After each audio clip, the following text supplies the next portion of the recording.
Chapter 4. The first principle in the science of getting rich. Thought is the only power which can produce tangible riches from the formless substance. The stuff from which all things are made is a substance which thinks, and the thought of form in this substance produces the form. Original substance moves according to its thoughts. Every form and process you see in nature is the visible expression of a thought in original substance. As the formless stuff thinks of a form, it takes that form. As it thinks of a motion, it makes that motion. That is the way all things were created. We live in a thought world, which is part of a thought universe. The thought of a moving universe extended throughout formless substance, and the thinking stuff moving according to that thought took the form of systems of planets, and maintains that form.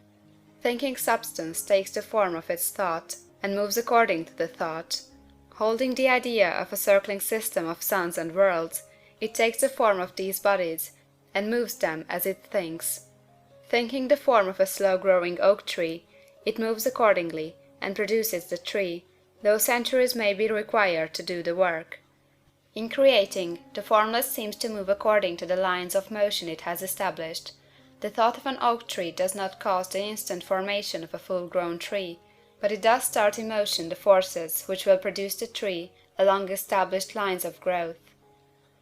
Every thought of form, held in thinking substance, causes the creation of the form, but always, or at least generally, along lines of growth and action already established. The thought of a house of a certain construction, if it were impressed upon formless substance, might not cause the instant formation of the house, but it would cause the turning of creative energies already working in trade and commerce into such channels as to result in the speedy building of the house. And if there were no existing channels through which the creative energy could work, then the house would be formed directly from primal substance, without waiting for the slow processes of the organic and inorganic world. No thought of form can be impressed upon original substance without causing the creation of the form.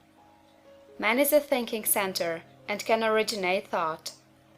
All the forms that man fashions with his hands must first exist in his thought. He cannot shape a thing until he has thought that thing.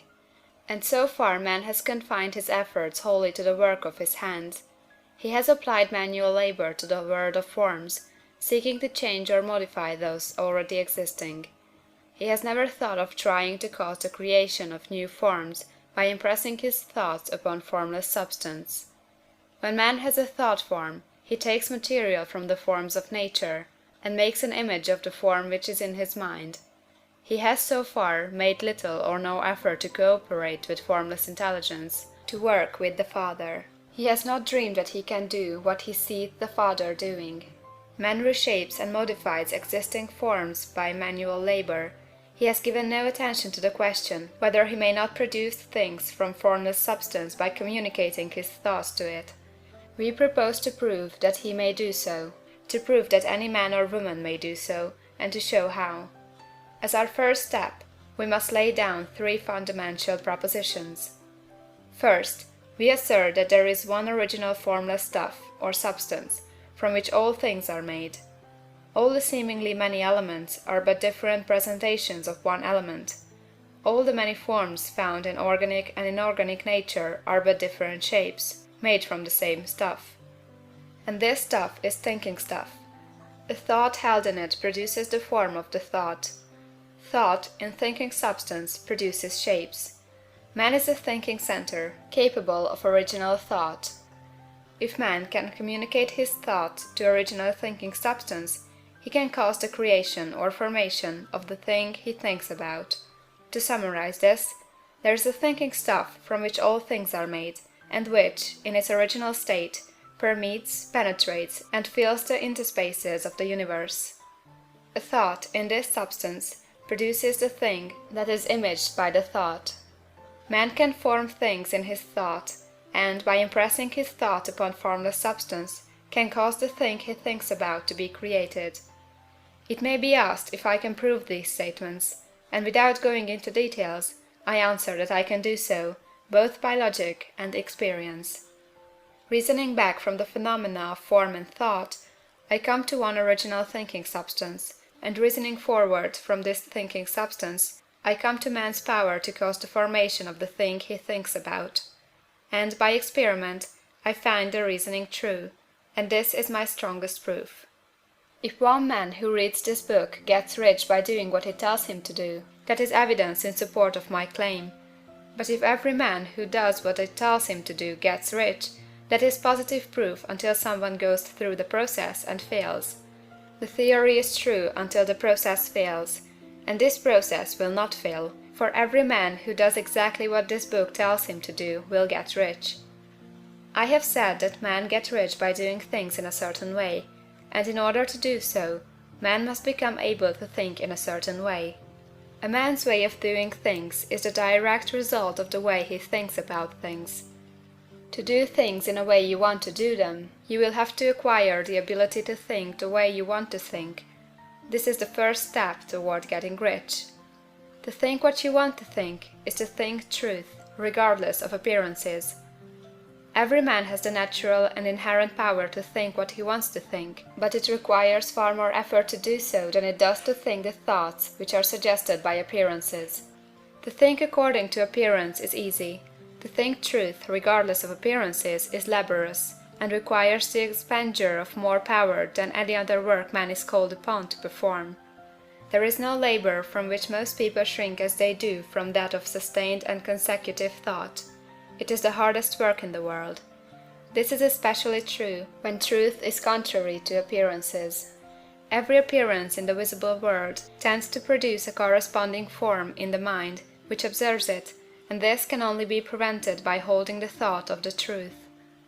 To look upon the appearance of disease will produce the form of disease in your own mind, and ultimately in your body, unless you hold the thought of the truth, which is that there is no disease. It is only an appearance, and the reality is health.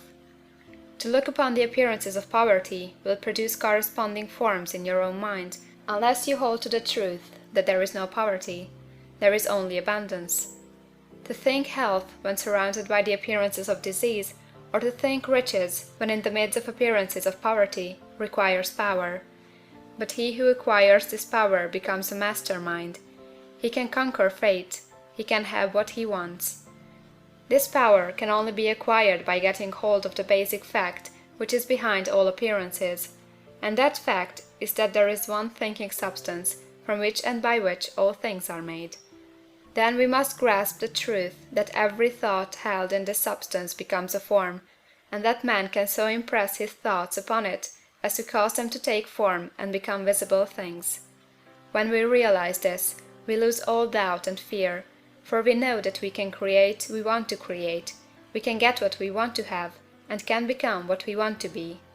As a first step toward getting rich, you must believe the three fundamental statements given previously in this chapter, and in order to emphasize them, I repeat them here. There is a thinking stuff from which all things are made, and which, in its original state, permeates, penetrates, and fills the interspaces of the universe. A thought, in this substance, produces the thing that is imaged by the thought. Man can form things in his thought, and, by impressing his thought upon formless substance, can cause the thing he thinks about to be created. You must lay aside all other concepts of the universe than this monistic one, and you must dwell upon this until it is fixed in your mind, and has become your habitual thought. Read these creed statements over and over again, fix every word upon your memory, and meditate upon them until you firmly believe what they say. If a doubt comes to you, cast it aside as a sin. Do not listen to arguments against this idea. Do not go to churches or lectures where a contrary concept of things is taught or preached. Do not read magazines or books which teach a different idea. If you get mixed up in your faith, all your efforts will be in vain. Do not ask why these things are true, nor speculate as to how they can be true. Simply take them on trust. The science of getting rich begins with the absolute acceptance of this faith. End of chapter 4.